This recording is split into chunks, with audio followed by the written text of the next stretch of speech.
The Intelligent Investor is a classic guide to value investing. The book was first published in 1949, but the principles of good investment remain unchanged from decade to decade. The book is divided into 20 chapters, and it focuses on investment principles and investors' attitudes rather than the technique of analyzing securities.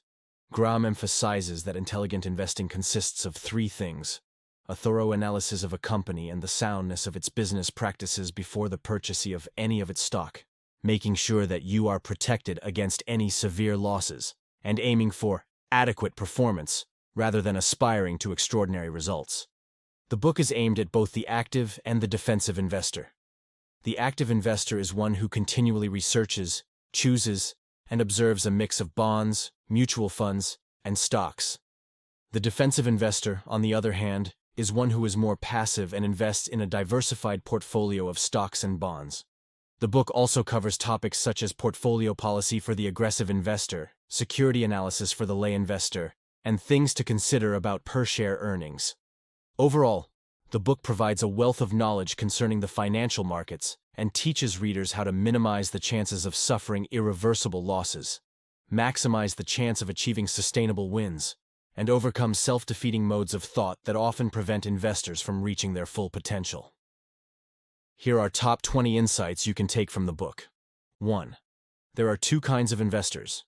Defensive investors aim to protect their capital from losses, generate decent returns, and minimize frequent decisions. Enterprising investors devote most of their time to manage their portfolios actively. An enterprising investor does not take more risks than a defensive investor, but invests more in stock selection. 2. Part-time investors should stick to defensive investment strategies. Defensive investors can achieve a decent result with minimum effort and capability. However, even a marginal improvement from this result is challenging and requires extraordinary knowledge and skill. An attempt to outsmart the market by spending a little extra time and effort will primarily result in below-average gains. 3. Confusing speculation with investment can be a costly mistake. Speculators buy hot stocks based on future growth prospects. In contrast, investment is made on a thorough analysis of the underlying business to ensure the safety of principal and adequate but not extraordinary gain. Invest in a stock only when you can comfortably own it without following its daily share price. 4. If you cannot resist the urge to bet on the next big growth stock, set strict limits on speculation. Keep a separate speculative account with less than 10% of your capital for speculative activities.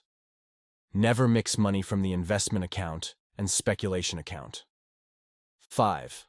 It's a risky idea to speculate on high-growth industries, and high-growth stocks are a risky idea. The growth prospects for a business do not necessarily result in profits for investors. Because these stocks are often overpriced, growth may not result in proportional returns. Only 8 of the largest 150 companies on the Fortune 500 list managed to grow earnings by at least 15% over 2 decades. 6. Graham strongly urges investors to stay away from initial public offerings. IPOs often happen in bull markets and lead to inflated valuations. When the bear market begins, these overheated speculative stocks are the first to crash and cause severe losses. An investor who bought every IPO at its public closing price and held on for 3 years, from 1980 to 2001, would have underperformed the market by 23% annually. A sure way to predict the end of a bull market is when the stocks of new nondescript small businesses are priced higher than reputed medium-sized companies. The bull run of the 1980s saw over 4,000 stocks created. This led to the 1987 crash. IPOs dried up between 1988 to 1990, which led to the 90s bull market. During this time, over 5,000 new stocks were created, which led to the 2001 crash of the dot-com bubble. 7. It is dangerous for ordinary investors to time the market. Value investors instead identify and invest in large, conservatively financed companies whose present value, as estimated by tangible assets, is substantially below their current stock prices. There is no attempt to predict an uncertain future, and there is enough margin to absorb unfavorable developments. 8. Never buy any security far above its tangible asset value. Though outstanding companies are often worth several times their tangible asset value, the investor becomes too dependent on stock market fluctuations. In contrast, An investor who purchases stocks close to tangible asset value can ignore market fluctuations, confident that he has bought an interest in a sound business for a reasonable price. 9. Price and value are two different concepts. Think of Mr. Market as an irrational investor in a business you also invested in. He frequently changes his mind and quotes wildly different prices for your share. His behavior will hardly change your fundamental perception about the value of the business. However, you would gladly buy when his price is far lower than the business value, and sell when his price is far higher than the business value. 10. The start of a bear market is good news for intelligent investors. They recognize that stocks become riskier as their prices rise and less risky as their prices crash. A bear market is a considerably safer time to buy stocks close to their asset value and build sustainable wealth. 11. A defensive investor's portfolio must have 50% in high-grade bonds and 50% in common stocks, irrespective of market conditions. Doing so will prevent them from buying excess shares in a bull market and rushing into bonds in the bear market. Once they set up their portfolio, the defensive investor checks every 6 months to rebalance it if market change alters this ratio by over 5%. 12. Enterprising investors' confidence in their professional analysis may reduce their stock component to 25% when the markets are dangerously high and raise their stock component to 75% at the bottom of a bear market. However, a minimum of 25% in bonds is essential, as it will give investors the cushion to hold on to stocks even through the worst bear markets. 13. Purchase only tax-free municipal bonds unless you fall in the lowest tax bracket.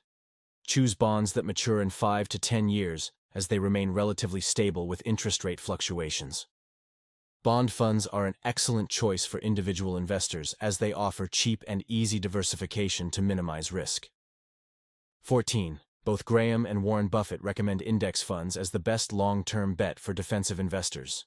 Index funds own a cross-section of the entire market without any stock selection. While they may be unglamorous and show steady returns compared to more aggressive funds, index funds have low risk and have historically outperformed most mutual funds over 20-year periods. 15. If you enjoy stock selection, make the index fund the foundation of your portfolio and experiment with around 10% of funds. Buy only stocks priced below 22.5 times the average 12-month earnings. The stock price must not be higher than 1.5 times the book value.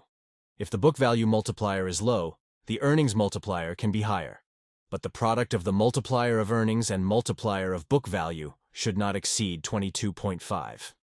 16. Do not be swayed by home bias. Familiarity often prevents investors from doing the required due diligence before picking a stock. Many average investors make the mistake of buying familiar stocks or stocks of their own companies. On average, 401k investors keep between 25% to 30% of their retirement assets in their company's stock. 17. Graham insists on using a multi-year average of past returns to calculate price-earnings ratio. Consider a company that earned 50 cents per share over 6 years, but earned $3 over the last 12 months. At 25 times the PE ratio based on the last year, the stock would be valued at $75. In contrast, valued at 25 times the average earnings over the past 7 years, the stock would be valued at just $21.43. 18. Prevention of losses takes priority over improving gains. Assume an investor buys a stock at the peak of a bull market that can generate 5% above average market returns. The bull market ends, and the stock drops by 50% the following year. Even if the stock gains 10% every year, it will take beyond 16 years to overtake market returns. 19. The margin of safety is essential to ensure against loss and improve upside potential.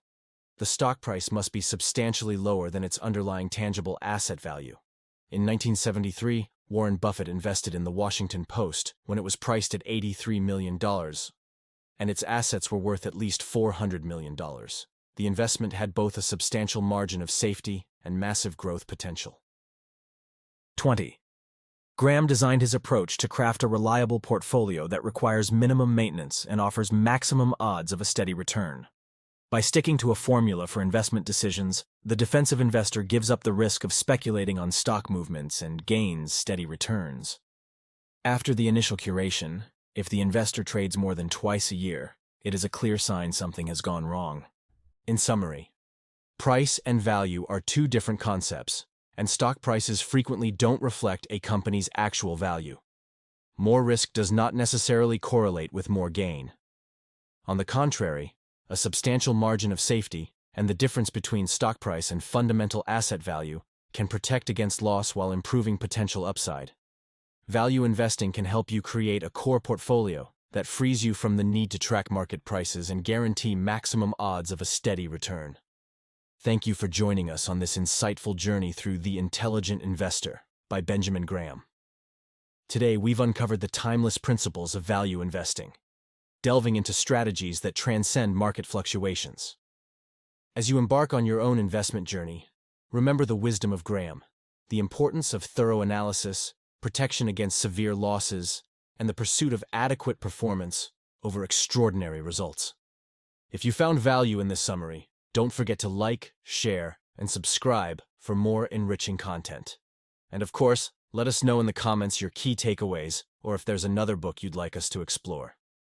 Happy investing, and may your financial journey be as intelligent as the strategies we've uncovered today. Until next time, stay curious and stay invested.